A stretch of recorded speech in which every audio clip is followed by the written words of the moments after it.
Hi everyone, welcome to my favorite students ever. This is the lecture portion of AP Psychology with me, your teacher, Miss Baines, and my not so little pretend pupil and pet bulldog over here. As you can see, we're very close and she will be part of the class often. So as we discussed in class, this is where I will be going over the content of each module of a particular unit. In this case, Unit 1, Module 1, which in this case is called a brief historical context of the study of psychology.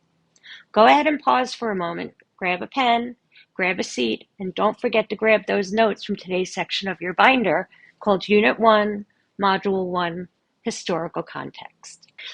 As you can see, today's learning targets are pretty long.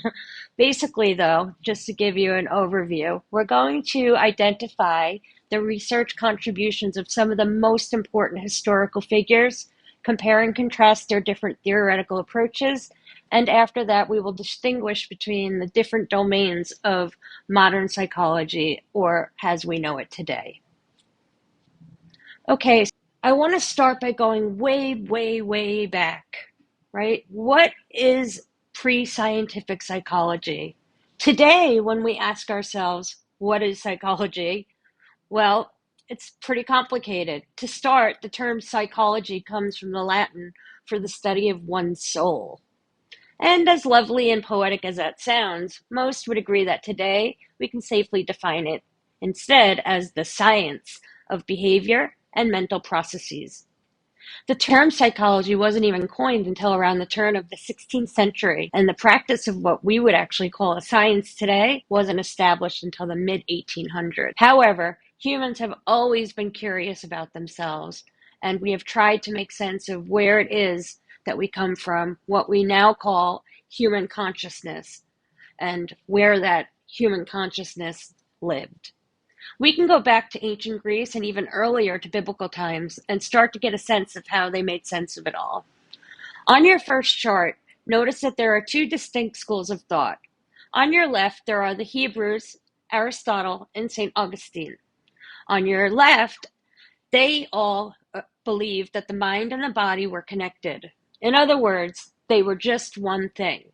Aristotle pondered the seat of human consciousness and decided, however, that it was probably what we know as consciousness housed in the heart. It's a nice sentiment, but untrue.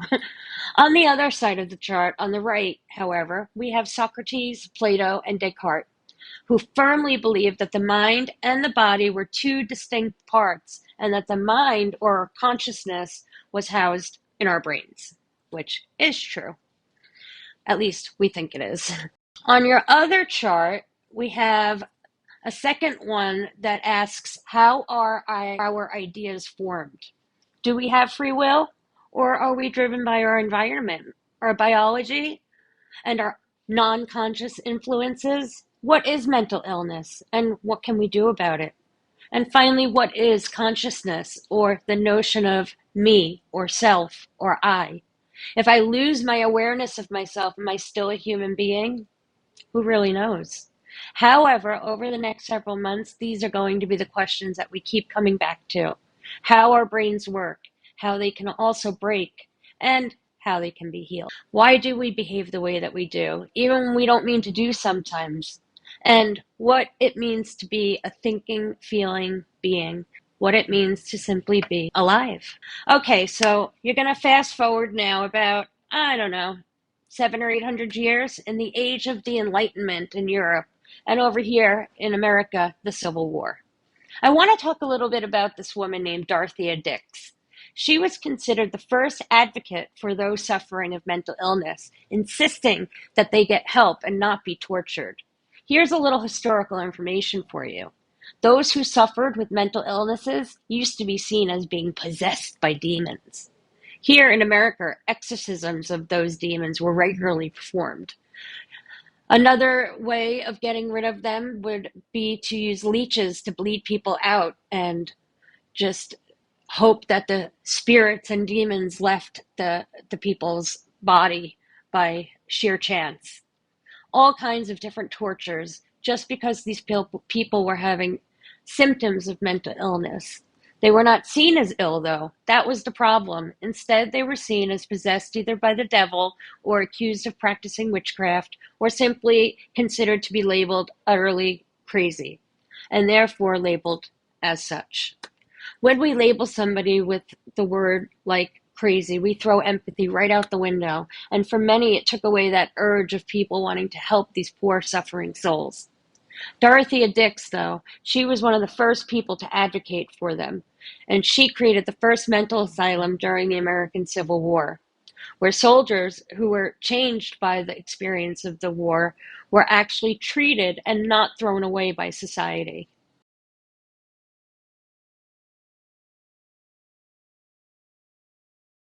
Structuralism is our first branch of early psychology and is a huge foundational school of thought.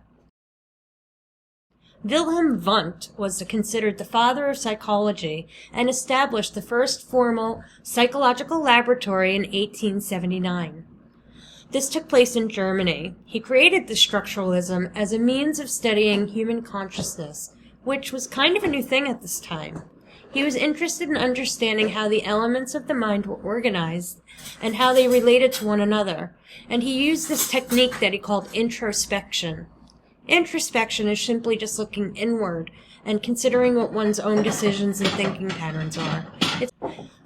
It kind of reminds me of this modern day term that we've been hearing, which is mindset.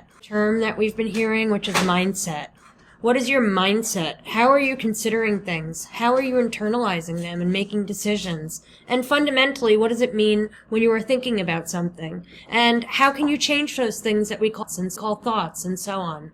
Mindset and structuralism, I suppose, is all about looking inward and trying to make a bad situation that you might have found yourself in a little bit better. Next up, we have functionalism. Functionalism, another foundational school of thought in psychology. This one was developed by William James. William James was also considered the first American psychologist. Fun fact. While structuralism laid a solid foundation, he actually criticized Wilhelm Wundt for his ideas for being too narrow and kind of boring. He, James, was influenced heavily by Charles Darwin, who hopefully you understand who that is, considering that his theories on evolution and natural selection, well, we wouldn't be here, neither would these guys.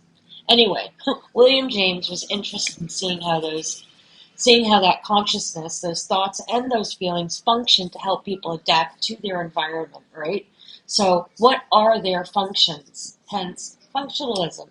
He also used introspection, as I said before, with Wilhelm Wundt, except he really wanted to know how a person could be evaluated through their behavior.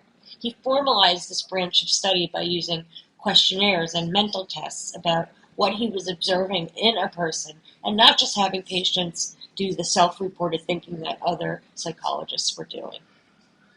Okay, just make sure you have these notes here for functionalism and William James, him being the first American psychologist, how he criticized Wundt for his ideas being too boring and was very highly influenced by Charles Darwin and the natural selection. Although he also used introspection, he added questionnaires.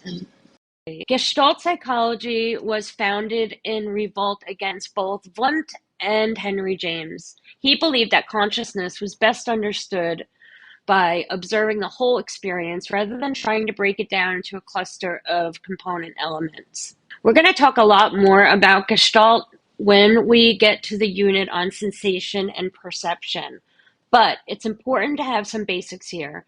Gestalt psychology was not only a revolt against Wundt's structuralism and James's functionalism and all their ideals around psychology. It was because of Gestalt that the psychology was an attempt to kind of make a more humanistic dimension to what was considered a kind of sterile approach to the scientific study of mental life. Gestalt psychology further sought to encompass the qualities of the way that humans perceive things through their eyes and then form meaning and place a value to those things. He believed that consciousness was best understood, and this is really the key here. So I really want you to stop and think about this and make sure you highlight it on your handout, okay? By observing the whole experience, rather than trying to break it down into clusters of components or elements, the catchphrase being, the whole is greater or different from the sum of its parts. In other words, we don't just use our five senses to perceive the world. Our brains know, we see, we smell, we touch, we taste, we feel, right? We know all of that. He went a step further to say that the brains automatically fill in the missing blanks as we are perceiving. Max Wertheimer was the name of the founder of Gestalt Psychology, another German-sounding guy. So that's the name you'll want to put down, another one you want to learn for this first unit. Okay. Next up is psychoanalysis. Psychoanalysis is a big one. Sigmund Freud was the father of psychoanalysis, and he invented what he called the talking cure. We would not even have psychodynamic therapy today had it not been for Freud exploring the idea that saying something horrible out loud frees you from it. It allows you to discuss something traumatizing.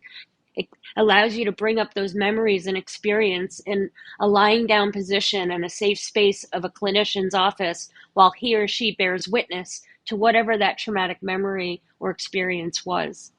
He was also the first one to focus on abnormal behavior, and he saw psychology as a way to help people understand more deeply about themselves. He believed that behavior and mental processes were directed by, and now you're going to want to underline this one and highlight it, the unconscious forces within. The unconscious, is the buzzword for psychoanalysis. It is everything that has to do with psychoanalysis, and it serves as the foundation of what we will later call the psychodynamic. Let's talk a little bit about the unconscious mind. Freud believed that all kinds of problems arise from these unresolved conflicts in the unconscious mind. So when we have all this junk going on in our life, or carry around a lot of drama, or have what we call baggage from our pasts and our old relationships, and all those traumatic things that may have happened in our childhood, no matter how small or how very large that they are in our lives, he believed that pain is pain is pain is pain. And that pain is relative. And what may be hurtful for one person is meaningless to the next, but that should not matter because pain is pain is pain.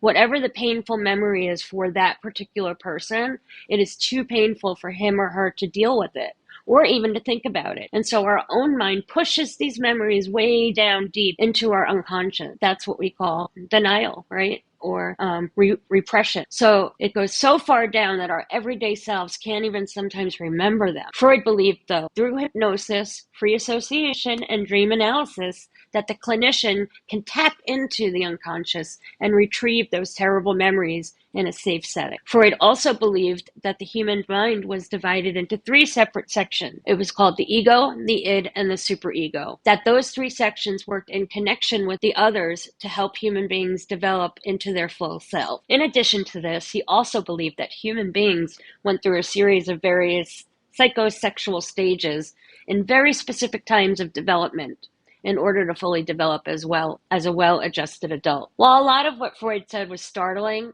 it's still considered controversial today. A lot of it is still used widely in everyday psychotherapy. Freud's daughter, Anna Freud, went on to become a female analyst as well. She built off what her father believed about the unconscious mind, and she too delved into a very foundational theory, which was called defense mechanisms. I mentioned before denial and repression. That was her study. She believed that our three parts of our mind were constantly in conflict with each other, and with that unresolved conflict, the human being always would react in a way that was inappropriate, whether it's denial, repression, regression, projection, displacement. We'll learn all about that later on. She believed that humans used a variety of different ways in order to resolve those conflicted feelings between the id, the ego, and the superego inside of the mind. Many have had great influences in the field of psychology, but Sigmund Freud and his daughter Anna, they were really the first ones to see patients as treatable and the first to really look at abnormal behaviors and find ways to correct them. Alrighty, so next up we have behaviorism. Behaviorism is another huge school of thought, with B.F. Skinner and J.B. Watson at the helm of it all. We're going to talk a little bit about both of them more in the learning unit, but this school of thought became very popular in the 1920s through the 1960s. These guys disagreed with practically everyone in the field, including Freud.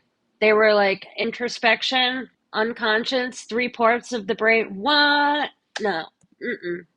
They thought it was a joke. It seemed frivolous to believe that they were they were concerning themselves with what was going on in one's head as being important. Watson insisted that psychology should only study that which can be observed and measured objectively. That is, observable information, which is behavior. Because you can't observe or measure or see what's going on inside a person's head. You can only observe and see what somebody is doing. He would discuss the behavior through this lens. Behaviorists also insisted that it was solely the external factors that shape our behaviors. This was an idea formed by Skinner with his operant conditioning, which we'll talk a lot more about in our learning unit. Briefly here, though, he believed that thoughts and hidden parts of the mind are not even relevant because they are nothing. We're sort of in Skinner's mind and Watson, in a sense, we're like that blank slate that we spoke about earlier, being the tabula rasa, right? A blank slate. Everything that is in our mind comes from the outside. We start as a blank slate.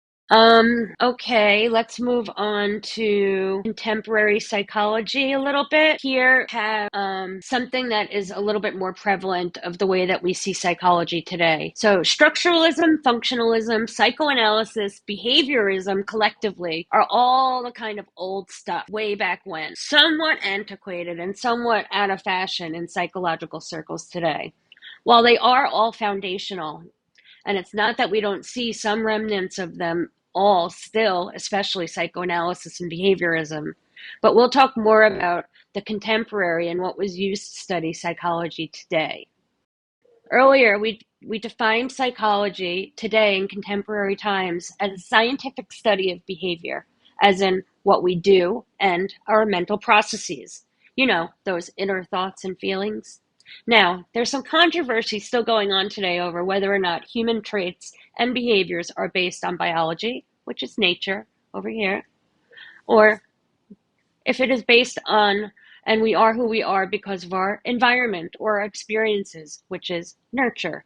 This is really the biggest debate we could argue about it forever, but it is especially important in the realm of psychology. Is it nature, one's biological makeup, our DNA, our genetics, or is it nurture that makes us who we are, our friends, our schooling, To put it another way, it's like DNA versus how you were raised and educated by all those outside experiences. The controversy over whether the human traits and behaviors are based on biology or if it's one's environment is another ongoing controversy that we're going to keep coming back to and asking. Okay, next up is the biopsychosocial approach. In psychology, we have these 3 really important things, right? We have our biological influences over here, our psychological influences here, and our social cultural influences here. It's important for us to understand the biopsychosocial approach in psychology and how all 3 of these things here, biological, psychological, and social, cultural, kind of blended together and funneled into one thing. This approach is really a well-rounded one because you are considering the psychological influences, the biological, and the social culture. When we talk about the biological influences, we talk about the genetic predispositions, mutations, natural selection, adaptive physiology, behaviors, genes responding to environment. When we talk about the psychological influences, it's about the learned fears and other learned expectations, emotional responses, cognitive processing, and perceptual interpretations. And finally, the social cultural influences are us with other people, the presence of others. There's cultural, societal, and family expectations. We have peer groups and other group influences. We are who we are based on our ethnicity, our religion, how we identify ourselves. This is a compelling model here because all of these three influences make up the full human being. So this is a really important approach to thinking about psychology because of all three of them funneling together. Okay, on page 2 of your notes, we're going to be filling out this chart here for you. Psychology's current perspectives. All right, you guys have been total troopers. We're almost there. It's super important that you take notes on the current perspectives. These are the ones that are going to follow you through the remainder of this course, all the way through to Unit 9. The perspectives are everything. And I am hoping that you're also then going to go back over it after you've watched this and kind of go and see what the buzzwords are. I'm going to talk about these kind of quickly, but I encourage you to pause and really get this stuff written down. This is what they are, and these are their buzzwords. These notes really, really will help you remember them for the AP exam. And it will give you a nice foundation for understanding everything going forward if you understand each of these in some basic but significant way. The first one is the biological perspective, or what we now call neuroscience. Right? You've heard of neuroscience. It's brain cells and brain chemistry, neurons, and so on. They are fundamentally concerned with understanding how the brain and the body physically intertwine with one another. How does the human mind physically create the thoughts that are in it? Motion, memories, etc. How is it created physically or anatomically in the skull, right? So they're very much looking at that anatomy and physiology, or the physical aspects of what is being created, hence neuroscience. So then, how do messages come in through an outside experience, like, say, a ball thrown in my direction? How does that message transmit from my brain to tell my hand to raise it to catch that ball? And then throughout the body, how does the brain itself and the blood and the muscles and the bones, how is that all connected to brain chemistry-wise? The buzzwords here are biology. Anatomy, physiology, anything physical to do with the body. You could basically even think about this portion of the psychology course as biology. It's all about the brain cells that produce billions of neurotransmitters, and they themselves have become revolutionary. And then there's, of course, what's next, but evolutionary. And we'll talk more about this one a lot in the motivation and emotion unit. That is how natural selection processes have caused our genes to develop and adapt, and how it appears up in the behavior. Evolution's buzzwords being natural selection, reproductive success. That would be sort of like, how does one spread their gene pool? How many different babies did they have with different people? That would be a big one, which leads us to behavior genetics, which is really just behavior or environment and genes, and how our genes predispose us to act a certain way in our environment. So how does that then influence our behavior tendencies? Behavior genetics is a big one too, and one that we will look at further in our development unit, which is how much our genes and our environment influence individual behaviors. So behavior genetics is really looking at both the environment and the genetics, or DNA, and asks us, to what extent do our genes and environment impact each other? Well, really everything, right? Okay. Next up is the psychodynamic perspective. Again, this is stemmed from Freud's psychoanalysis, and the emphasis is on the unconscious mind, the behaviorist mind as the director of all behavior. The question for study in psychodynamic would ask, how does the energy from the unconscious mind motivate us? With behavioral, just like Skinner and Watson wanted to explore, it's all about how our behavior is shaped by the learning process. The behaviorist might ask us, how do we learn to fear particular objects? And how can we change problematic behaviors through reward or punishment? With cognitive perspective, it's all about thinking, right? Cognition means to think by definition. So a cognitive psychologist might look at how we take in and think about and store and retrieve information in our brains, and how our perceptions influence our actions. A question for study here might ask, how do we use information to remember? How does interpretation impact behavior? Okay, next up we have the rest of our theoretical approaches here. Humanistic is one of our last ones, which puts an emphasis on human growth and potential, as well as this idea of self-concept. A question for study would be, how can I make myself a better person? And then lastly, we have here social cultural. Human behavior must be interpreted in proper social and cultural contexts. How are the various ethnic groups alike? Different? How are social influences different across cultures? Who are we and how are we the way that we are based on our religion, our upbringing, our ethnicity, all of those things that in ways that we identify ourselves. Okay, next I want to talk about psychology's research with the domains on your next chart. When we want to discuss what a research psychologist does, we often turn to those things that are included in experimental domains.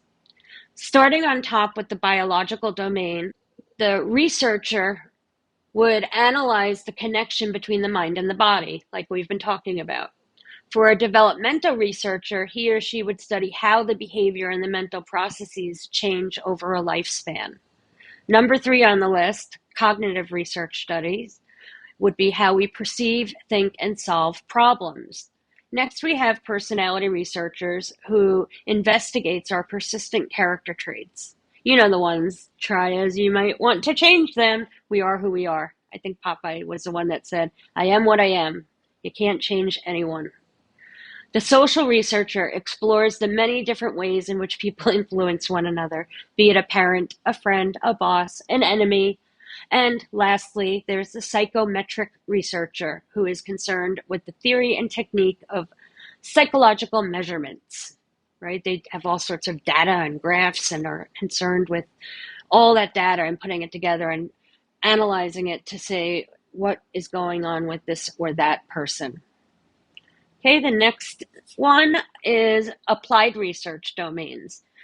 The applied research domains who actually interact with the clients or the patients are a little bit different than only research psychologists, right? These people are concerned with helping other people by talking with them.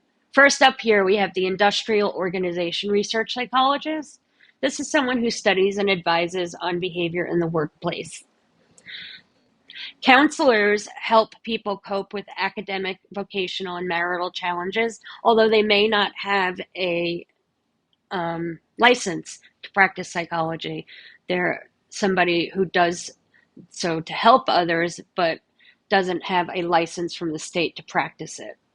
It's more like a counselor, somebody to just kind of talk to about your problems, not really looking at all of the deeper psychological conditions or mental illnesses. Educational psychologist, which is next, has expertise in the areas of teaching and learning. So they might come into a school and see why a group of students aren't performing at the rate that they should be. A clinical psychologist studies the assessment and treatment of individuals with mental illnesses. So different from a counselor, they actually are licensed to assess and study and treat people with psychological disorders. Positive psychologists emphasize their focus on positive events and influences on life. They're all the happy ones, right? Next up is the APA, or the American Psychological Association, which was founded in 1892 at Clark University. I went there once. It was really pretty. Let's see. Mary Whiten Calkins was the first female president of the APA. G. Stanley Hall was the first president of the APA and the first man to earn his PhD in psychology. Margaret Floyd was the first female to earn a PhD in psychology. Okay, next up is psychologist versus psychiatrist. I want to talk a little bit about the differences here between a clinical psychologist and a psychiatrist.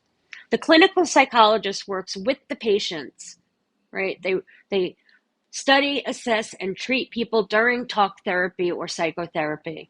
A psychiatrist may be licensed to do all of that as well, but he's also or she's also a medical doctor and therefore prescribes treatments such as psychotherapy and drugs that may work in concert with psychotherapy to treat a particular mental illness. Psychologist does have a doctorate of philosophy in psychology, but is not able to prescribe medication. The two often work together to treat the whole patient. Many psychiatrists do not have time that it takes to engage in the psychotherapy because he or she might be going 2 or 3 times a week for an hour, and he or she would never have time to see all of his patients. The medical doctor is usually there to treat the symptoms of the patient, while the psychologist is more to treat the patients themselves during talk therapy. Okay, so that's pretty much it. I'm so glad you hung in there. One last thing. How will all this stuff show up on the tests, you ask? Let me show you a few typical questions for this particular module. So, which psychological approach is most concerned with the importance of the unconscious mind? I want you to jot these down in your notes, whatever answer you think is correct, and we'll start there tomorrow when I see you. So, which psychological approach is most concerned with the importance of the unconscious mind? Psychoanalytic, cognitive, physiological, biological, or biopsychosocial approach?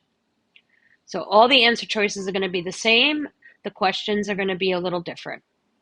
Number 2, which psychological approach is most concerned with the importance of encoding, storing, and retrieving lots of information and data? Number 3, which perspective is most relevant to understanding the impact of strokes and brain diseases on the memory?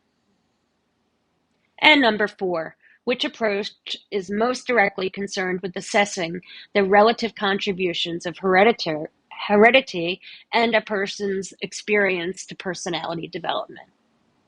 Okay, so you can go back and jot those down and take a look at them and scroll back in your notes if you need to. And I want to thank everybody for joining me here today.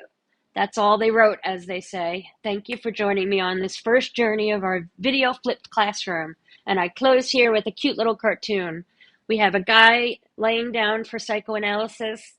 He says to his therapist, "I'm really hoping psychotherapy can make me lose weight. Isn't that why they call you a shrink?" Very funny. All right, guys, I'll see you tomorrow. Thank you.